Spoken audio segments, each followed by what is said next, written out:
আল্লাহর হাবিব বলেন শেষ জামানায় আমার উম্মতের মধ্যে একটা ফেরকা বের হবে। কি বের হবে? খুব মনোযোগ দিয়ে আওয়াজটা শুনুন।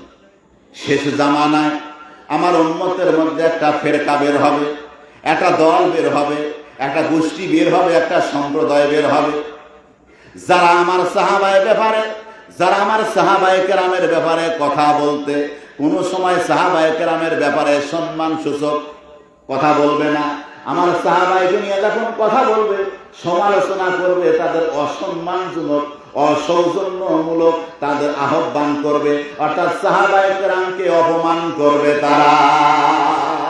তাই আলী বলছে, দেখছেন আলীকে, হ্যাঁ আলী আহলে বায়াত। আমার নবী বলে মান কুনতু মাওলাহু ফালিউন মাওলা, আমি যার মাওলা অভিভাবক আমার আলী তার অভিভাবক। জিকিরে আলী ইবাদত, আমার আলীর আলোচনাটাও ইবাদত। সুবহানাল্লাহ, সুবহানাল্লাহ।